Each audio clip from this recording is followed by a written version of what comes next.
రైతులకి ప్రవేశపెట్టిన సంస్కరణలన్నీ కూడా ఈరోజు అన్నీ కూడా కనపడకుండా పోయే పరిస్థితిలోకి వచ్చాయి. ఈరోజు గ్రామాలలో ఆర్బీకే వ్యవస్థ ఈరోజు గ్రామాలలో నిర్వీర్యమైపోయిన పరిస్థితి. ఈ క్రాప్ వ్యవస్థ నిర్వీర్యమైపోయిన పరిస్థితి. ఈరోజు గ్రామాలలో రైతులను చేయి పట్టుకొని నడిపించే ఈ ఆర్బీకే వ్యవస్థ ద్వారా గతంలో పంటలు కొనుగోలు జరిగేటివి.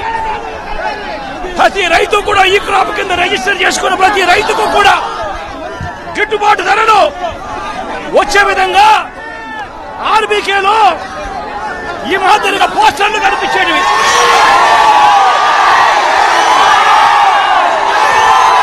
ప్రతి ఆర్బీకేలో కూడా ఈ మాదిరిగా పోస్టర్లు కనిపించేటివి. ఈ గిట్టుబాటు ధరల కంటే కూడా తక్కువ రేటుకు ఏ రైతు అమ్ముకోవాల్సిన పరిస్థితి వచ్చేది కాదు. ఒకవేళ అమ్ముకోవాల్సిన పరిస్థితి ఏ రైతుకైనా ఉంటే ఆ రైతు ఆర్బీకేకి వచ్చి రిజిస్టర్ చేసుకుని 1907కు ఫోన్ చేస్తే చాలు, ఆ రైతులకు వెంటనే ప్రభుత్వం జోక్యం చేసుకుని పంటలు కొనుగోలు చేసే పరిస్థితి. ఆ రోజుల్లో ధాన్యం ప్రొక్యూర్మెంట్ కు 65,000 కోట్ల రూపాయలు ఖర్చు చేసి ధాన్యం కొనుగోలు రాష్ట్ర ప్రభుత్వం రైతులకు గిట్టుబాటు ధర ఇప్పించే కార్యక్రమం చేస్తే ఈ రోజు ధాన్యం కొనుగోలులో ఏ రైతుకు కూడా కనీస ధర రాలేదు.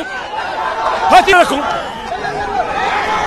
ఇతర పంటల కొనుగోలుకు వైఎస్ఆర్సీపీ ప్రభుత్వ హయాంలో 7,000 కోట్ల రూపాయల పైచీలకు ఇతర పంటల కొనుగోళ్ల కోసం ఖర్చు చేసి ప్రతి రైతును కూడా ఆదుకున్న పరిస్థితి మా ప్రభుత్వంలో ఉంటే ఈ రోజు రైతులకు గిట్టుబాటు ధర ఇప్పించాలన్న ఆలోచన లేదు. ఆర్బీకేల ద్వారా కొనుగోలు చేయాలి అన్న ఆలోచన లేదు. ఒక నంబర్ ఫోన్ కొడితే చాలు ప్రభుత్వం స్పందిస్తుందన్న నమ్మకం ఈ రోజు రైతుల్లో కూడా కరువైపోయిన పరిస్థితులు ఈ రోజు రాష్ట్రంలో కనిపిస్తా ఉన్న పరిస్థితులు. ఈరోజు ప్రతి వ్యవస్థ కూడా నిర్వీర్యమైపోయిన పరిస్థితి.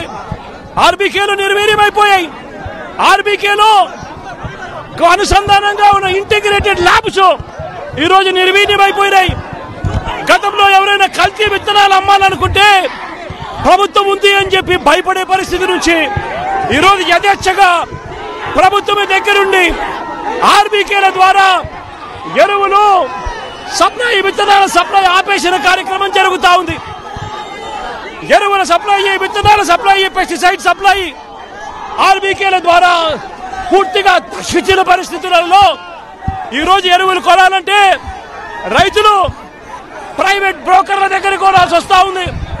ప్రైవేట్ డీలర్ల దగ్గర కొంటే వాళ్ళు కనీసము 100 రూపాయల నుంచి 400 రూపాయలు బ్లాక్ లో అమ్ముతా ఉన్న పరిస్థితి. ఎరువులకు సంబంధించి ఈరోజు క్వాలిటీ కంట్రోల్ చేసే విషయంలో ప్రభుత్వం పూర్తిగా ఫెయిల్ అయిపోయిన పరిస్థితులు కనిపిస్తా ఉంది.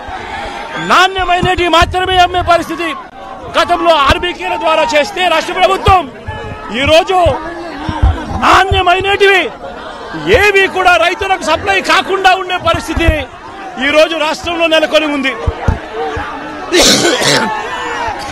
ఇప్పటికైనా రాష్ట్ర ప్రభుత్వం కళ్ళు తెరిచి రైతులకు పెట్టుబడి సహాయం కింద వాళ్ళు ఇస్తామని చెప్పిన పీఎం కిసాన్ కాక 20,000 రూపాయలు ఏదైతే ఇస్తామని చెప్పారో అది కూడా రైతులను మోసం చేసిన పరిస్థితిలో ఈ రోజు రాష్ట్ర ప్రభుత్వం కనిపిస్తా ఉంది. రైతులకు ఈ రోజు 0 వడ్డీ రాని పరిస్థితి ఈ రోజు రైతాంగం మీద కనిపిస్తా ఉంది. ఈ రోజు ప్రతి విషయంలోనూ కూడా రైతులు ఈ ప్రభుత్వంలో నష్టపోయిన